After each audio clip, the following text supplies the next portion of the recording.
Lailatul Qadar tidak akan Anda peroleh, tidak akan saya peroleh, tidak akan kita peroleh, meskipun kita ada di dalam masjid. Tapi kalau kita punya salah satu sifat berikut ini. Ya, ada orang-orang yang hebatnya seperti apapun ibadah, tidak akan dapat Lailatul Qadar. Nah, ini dulu yang harus kita selesaikan. Ya, ini dulu harus kita selesaikan. Jangan sampai kita punya sifat ini. Karena kalau punya sifat ini, sehebat apapun ibadah kita, kita terhalang dari Lailatul Qadar. Na'udzubillah min dzalik. Yaitu sabda Nabi Muhammad SAW ketika Rasul menjelaskan tentang Lailatul Qadar dan bagaimana malaikat Jibril alaihissalam memimpin para malaikat untuk datang ke muka bumi dan mengucapkan salam, berjabat tangan dengan orang-orang yang mendapatkan Lailatul Qadar. Saat itulah Rasulullah SAW bertanya kepada para malaikat, bertanya kepada malaikat Jibril, adakah orang-orang yang tidak mendapatkan Lailatul Qadar? Maka malaikat Jibril menjawab, nadharullah ilaihim fi hadhihi lailah fa'afa anhum wa ghafara lahum illa arba'ah. Nah, jadi malaikat Jibril mengatakan di malam Al-Qadar itu Allah melihat seluruh umat Nabi Muhammad SAW, kemudian Allah memaafkan mereka semua, Allah mengampuni mereka semua, illa arba'ah, kecuali 4 kelompok manusia. Semoga Allah Ta'ala melindungi kita sehingga kita tidak masuk dalam salah satu dari 4 kelompok manusia yang tidak mendapatkan ampunan dan maaf dari Allah Subhanahu wa Ta'ala. Faqulna ya Rasulullah manhum. Maka para sahabat bertanya kepada Nabi Muhammad sallallahu alaihi wasallam, ya Rasulullah, manhum? Siapa mereka? Qala, Rasul menjawab sallallahu, rajulun mudminu khamrin. Rajulun mudminu khamrin. Yang pertama, orang yang dia itu kecanduan minuman keras, miras atau narkoba, sesuatu yang memabukkan. Ya, pecandu minuman keras. Wa'akun liwalideh, orang yang durhaka kepada kedua orang tuanya. Wa qati'ur rahim, orang yang memutuskan tali silaturahim. Wa musyahin, dan orang yang bermusuhan dengan saudaranya sesama muslim. Nah, ini ada 4 kelompok manusia. Yang pertama yaitu pecandu narkoba, miras, dan sesuatu yang memabukkan. Yang kedua, dia yang durhaka pada orang tua. Yang ketiga, dia yang memutuskan tali silaturahim. Yang keempat, dia yang bermusuhan dengan saudaranya sesama muslim, menyimpan kebencian dalam hatinya. Ikhwani rahimakumullah, maka 4 hal ini wajib kita singkirkan dari diri kita selama bulan suci Ramadan dan seterusnya. Selama bulan suci Ramadan dan seterusnya. Kita harus meninggalkan ya kecanduan pada miras, narkoba, dan semisalnya. Kemudian yang kedua, durhaka sama orang tua. Na'udzubillah min dzalik. Ini merupakan suatu kejahatan, ya, kejahatan dunia dan kejahatan akhirat. Orang yang durhaka pada orang tua, yang sampai saat ini pun belum menjadi kejahatan pidana ya, tapi ini kejahatan ukhrawi, dunia akhirat. Seseorang yang durhaka pada orang tua tidak mungkin dapat Lailatul Qadar. Jadi kalau sampai ada anak itu bakti sama istrinya, ya dia taat sama istrinya, dia senangkan istrinya, dia muliakan istrinya, tapi dia hinakan orang tuanya karena istrinya, ya dia jauhi orang tuanya karena istrinya, dia durhaka pada orang tuanya, sehebat apapun dia berderma, sehebat apapun dia beribadah, sehebat apapun dia sholat, sehebat apapun dia khatamkan Al-Quran dalam bulan suci Ramadan, Allah tidak akan berikan Lailatul Qadar kepadanya, Allah tidak akan ampuni dia, Allah tidak akan maafkan dia. Na'udzubillah min dzalik. Karena itu tips, solusi untuk dapat Lailatul Qadar yang pertama kali adalah birrul walidain, bakti sama orang tua, senangkan orang tua kita. Nabi SAW di bulan Ramadan dikatakan bahwasannya Rasulullah SAW setiap hari beliau itu adalah manusia yang dermawan, sangat dermawan. Tetapi kalau di bulan Ramadan, Rasul paling dermawan. Rasul paling dermawan SAW. Karena itu, kalau kita selama ini udah membantu orang tua kita, ya kata membantu itu nggak tepat, saudara-saudara, mohon maaf. Karena yang membantu kita selama ini orang tua. Jadi kalau kepada orang tua membalas budi. Kalau selama ini kita sudah berupaya membalas budi orang tua yang tidak mungkin kita bisa membalasnya dengan apapun, maka di bulan Ramadan harus lebih. Ya harus lebih lagi. Tunjukkan bakti kita. Itu yang pertama. Yang kedua yang harus kita lakukan adalah menyambung tali silaturahim. Kalau saat ini kita tidak bisa berkunjung kepada paman kita, nggak bisa berkunjung kepada bibi kita, nggak bisa berkunjung kepada sanak kerabat, maka gunakan medsos yang ada. Entah dengan aplikasi apapun itu, sambung tali silaturahim, ya, dengan telepon dan lain sebagainya. Kemudian yang ketiga, hilangkan kebencian pada muslim, ya, siapapun muslimnya. Jangan sampai hati ada rasa benci pada saudara muslim, menyimpan permusuhan. Kalau kita menyimpan permusuhan, singkirkan.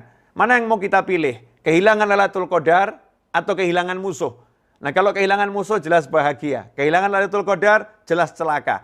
Maka sungguh aneh kalau ada orang yang lebih suka menyimpan permusuhan. 7 anak keturunan aku tidak akan maafkan dia. Aku nggak mau melihat wajahnya selama-lamanya. Dia menyimpan permusuhan itu dan dia akan kehilangan Lailatul Qadar. Ini dulu yang harus kita selesaikan. Kalau ini sudah kita selesaikan, maka kemudian kita lihat apakah harus kita ibadah di masjid. Ya memang kalau di wilayah-wilayah yang di situ tidak zona merah, wilayah yang hijau, yang memang diizinkan itu untuk melakukan ibadah lebih di masjid dibandingkan saudara-saudaranya yang lain, maka jangan menggunakan alasan kemalasan untuk kemudian mengatakan ada wabah corona, virus dan lain sebagainya. Sementara di wilayahmu, wilayah yang betul-betul hijau, yang tidak ada larangan, ya tidak ada larangan, karena MUI, pemerintah sudah mengatur untuk SOP dengan jelas, ya dengan jelas. Untuk di wilayah yang bisa sholat di masjid, maka kejar Lailatul Qadar di masjid. Ya, kejar Lailatul Qadar di masjid lebih banyak. Kenapa? Nabi Muhammad SAW dan para sahabat, manusia yang luar biasa ini, manusia yang tiada taranya dalam strata kehidupan dunia hingga akhirat. Beliau Nabi Muhammad SAW dan para sahabat, meskipun luar biasa, tetap mengejar Lailatul Qadar. Tetap cari Lailatul Qadar, dicari ya sekuat tenaga. Sampai itikaf di masjid. Ini Nabi Muhammad SAW dan para sahabat. Lantas bagaimana dengan kita yang di atas biasa-biasa saja? Kita ini banyak minusnya. Mestinya kita lebih mengejar. Nah, tapi bagi yang memang di wilayah merah, tidak bisa ke masjid, jangan khawatir. Innamal a'malu binniyat. Amal itu tergantung niat. Kalau niatnya kita tuh memang pengen ke masjid tapi nggak bisa ke masjid, di rumah saja pahalanya sama dengan ke masjid. Di rumah saja pahalanya sama dengan ke masjid. Justru buktikan, kalau kamu di rumah malas-malesan, ya itu kamu memang alasan. Kenapa masjid ditutup? Sementara kamu di rumah ya nonton TV. Di rumah nonton drama yang nggak jelas ya. Drama yang nggak ada manfaatnya. Lihat video-video yang menimbulkan dosa.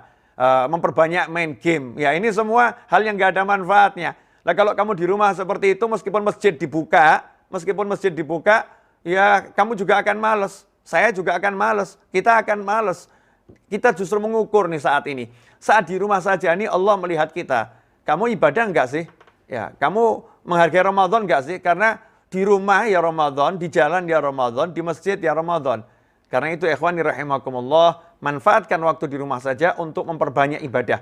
Justru kita tidak banyak aktivitas, enggak ke mall, enggak ke pasar, ya, enggak ke tempat yang tidak bermanfaat. Justru kita ada di rumah, perbanyak qiraatul Quran, ya, perbanyak qiraatul Quran. Kalau tadi dikatakan disuruh mengejar 10 hari terakhir, ya ini buat yang malas-malas seperti kita. Yang malas-malas ini kalau memang hari pertama sampai ke 10, hari ke 11 sampai ke 20, nggak bisa maksimal ibadahnya. 10 hari terakhir genjot, ibadahnya dimaksimalkan. Di rumah saja maksimalkan.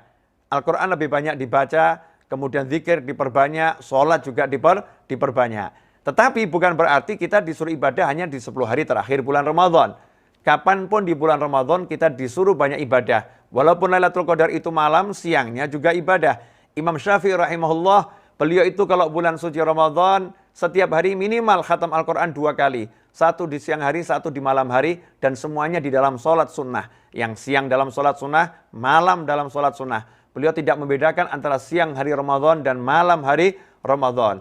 Karena beliau mengejar yang namanya Lailatul Qadar itu setiap saat, setiap detik. Dikejar dari awal Ramadan. Karena itu kalau kita ingin dapat Lailatul Qadar, ya dari sekarang, pagi, siang, sore, malam, kita udah niat mengejarnya. Hanya saja mungkin semakin mendekati 10 hari terakhir, ya mendekati garis finish, kalau orang lari itu sudah dekat garis finish, semakin dia kenceng larinya. Semakin dia injak gasnya, semakin dia maksimalkan ibadahnya. Kalau udah seperti itu, insya Allah kita termasuk orang-orang yang dapat Lailatul Qadar. Kemudian ikhwani rahimakumullah, ada satu hal yang menarik, amalan yang bisa menyebabkan kita tercatat sebagai orang yang dapat Lailatul Qadar. Sebagaimana disebutkan dalam hadis yang diriwayatkan oleh Imam Tabrani dalam kitab Al-Kabir. Imam Tabrani rahimahullah menyampaikan bahwasannya Abi Umamah radhiyallahu anhu berkata bahwasannya Rasulullah SAW bersabda, "Man shallal isya'a fi jama'atin faqad akhadha bihadhihi min Lailatul Qadar." Barang siapa yang sholat isya-nya berjamaah, maka dia telah mengambil bagiannya dari Lailatul Qadar. Karena itu kalau kita pengen dapat Lailatul Qadar, dari awal Ramadan jangan pernah tinggalkan sholat isya berjamaah. 5 waktu berjamaah iya, tapi yang isya ini betul-betul dipegang, jangan sampai ketinggalan. Kalau zuhur nggak isya jamaah, asar nggak isya jamaah, jangan sampai isyanya nggak berjamaah. Sholat isya berjamaah, siapa yang sholat isyanya berjamaah terus, apalagi 5 waktu berjamaah terus, maka dia telah dapat Lailatul Qadar. Kemudian kiat yang berikutnya adalah memperbanyak doa dan zikir yang dianjurkan. Termasuk diantaranya memperbanyak untuk syahadat, istighfar, dan membaca doanya Sayyidatuna Aisyah radhiyallahu anha. Maksud saya, doa yang diajarkan oleh Nabi Muhammad SAW kepada Sayyidatuna Aisyah radhiyallahu anha. Dikatakan dalam kitab Al-Adhkar, ya, kitab Al-Adhkar Imam Nawawi rahimahullah, beliau itu menyatakan suatu ketika Sayyidatuna Aisyah radhiyallahu anha, saat ini lagi populer lagu Aisyah ya.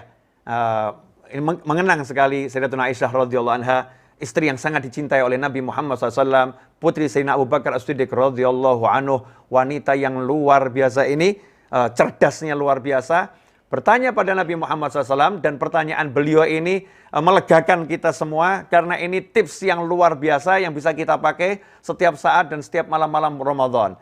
Sayyidatuna Aisyah radhiyallahu anha berkata, wahai Nabi Muhammad sallallahu alaihi wasallam, ya Rasulullah, in alimtu Lailatul Qadri ma aqulu fiha.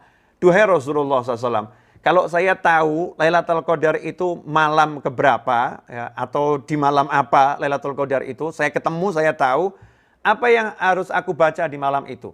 Mau minta apa nih? Malaikat pada turun, ya, malaikat Jibril dan rombongannya turun, Allah mengampuni. Bahkan Allah nanya siapa yang butuh sesuatu. Saya minta apa nih sama Allah Subhanahu wa Ta'ala? Apa yang harus saya ucapkan? Maka Nabi Muhammad SAW mengajari istri beliau tercinta. Istri beliau SAW yang beliau sayangi radhiyallahu anha. Istri yang ketika Nabi SAW meninggal dunia, Rasul meninggal di pangkuan Sayyidatuna Aisyah radhiyallahu anha. Apa yang diajarkan Nabi kepada manusia yang sangat-sangat beliau cintai ini? Rasulullah SAW mengatakan pada Sayyidatuna Aisyah radhiyallahu anha, ucapkanlah kuli Allahumma innaka afun tuhibbul afwa fa'fu anni. Allahumma innaka afun tuhibbul afwa fa'fu anni. Duhai Allah, engkau maha pemaaf, suka memberikan maaf, tolong maafkan aku. Fa'fu anni, tolong maafkan aku. Nah, ini doa yang diajarkan Nabi SAW kepada Sayyidatuna Aisyah radhiyallahu anha. Imam Syafi'i rahimahullah, sebagaimana dikatakan oleh Imam Nawawi dalam kitabnya Al-Adhkar, qala ashabuna rahimahumullah, yustahabu an yukthira fiha min hadha du'a. Dianjurkan seseorang itu untuk memperbanyak fiha min hadha du'a. Di malam Al-Qadar untuk membaca doa ini sebanyak mungkin. Ya, sebanyak mungkin. Allahumma innaka afun tuhibbul afwa fa'fu anni, atau fa'fu anna. Wa yustahabbu qira'atul Qur'an wa sairul adhkar. Wa yustahabbu qira'atul Qur'an wa sairul adhkar wa da'awat al-mustahabbah fil mawatin asy-syarifah. Dan dianjurkan pula di malam Al-Qadar itu orang membaca Al-Quran sebanyak mungkin dan membaca zikir-zikir serta doa-doa yang dikenal mustajab dan doa-doa yang dianjurkan di kesempatan lain untuk dibaca di tempat-tempat yang mulia dan waktu-waktu yang mulia. Imam Syafi'i rahimahullah mengatakan, astahibu an yakuna ijtihaduhu fi yaumiha ka ijtihadihi fi lailatiha. Kata Imam Syafi'i rahimahullah, saya itu pengen di siang hari Ramadan, atau kalau orang menganggap malamnya malam Al-Qadar, seseorang itu bersungguh-sungguh dalam ibadah di siang harinya sama dengan ibadah di malam harinya. Nah, ini ciri-ciri orang yang dapat Lailatul Qadar. Siang harinya dia ibadah, malam harinya dia ibadah. Ikhwani rahimakumullah. Kalau udah jelas apa yang disampaikan oleh para ulama dari beberapa hadis yang saya baca tadi, maka nggak perlu ragu, kejarlah Lailatul Qadar dimanapun engkau berada. Kalau kamu super truk, saat ini kita lihat yang membawa logistik ya, pahlawan-pahlawan yang tidak dikenal, yang membawa beras dari satu provinsi ke provinsi lain, yang membawa gula dari satu provinsi ke provinsi lain, yang meresikokan dirinya kawan-kawan saya, supir-supir truk dimanapun berada, jazakumullah khairan, berlelah-lelah. Ya, sebagian di antara mereka tidak bisa kumpul bersama keluarganya seperti kita saat ini yang kumpul dengan keluarga. Sebagian di antara mereka harus ya terkadang tidak kuat menjalankan ibadah puasa sehingga di bulan Ramadan harus mengqadha dan menggantinya karena bepergian keluar kota dan lain sebagainya. Teman-teman kita yang ada di jalanan ini, supir-supir truk, tidak seperti kita semua, tapi tetap bisa dapat Lailatul Qadar. Sambil nyupir baca Allahumma innaka afuwun tuhibbul afwa fa'fu anni.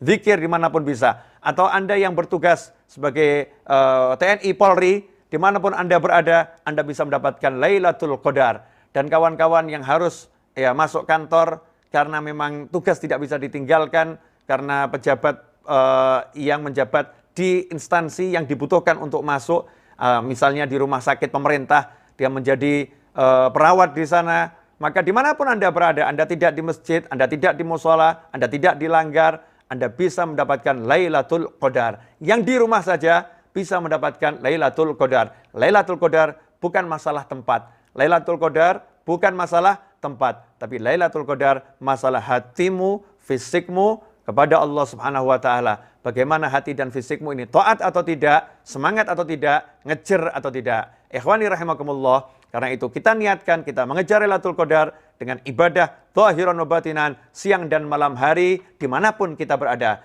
Jika saat ini kita harus di rumah saja, jadikan rumahmu tempat turunnya rahmat Tuhanmu. Insya Allah kita semua mendapatkan Lailatul Qadar, diterima semua ibadah puasa kita, dimaafkan kekurangan kita, dan nanti kita termasuk orang-orang yang mendapatkan rahmat, ampunan, pembebasan dari siksa api neraka. Amin Allahumma amin. Jangan lupa berbanyak doa. Asyhadu an la ilaha illallah, astaghfirullah, nas'alukal jannata wa na'udzubika minan nar. 3 kali. Kemudian lanjutkan, Allahumma innaka afun tuhibbul afwa fa'fu anni, atau fa'fu anna. 3 kali. Ditutup, ya karim. Wassallallahu ala sayyidina Muhammadin wa alihi wasallam. Walhamdulillahirabbil alamin. Mohon maaf. Wassalamualaikum warahmatullahi wabarakatuh.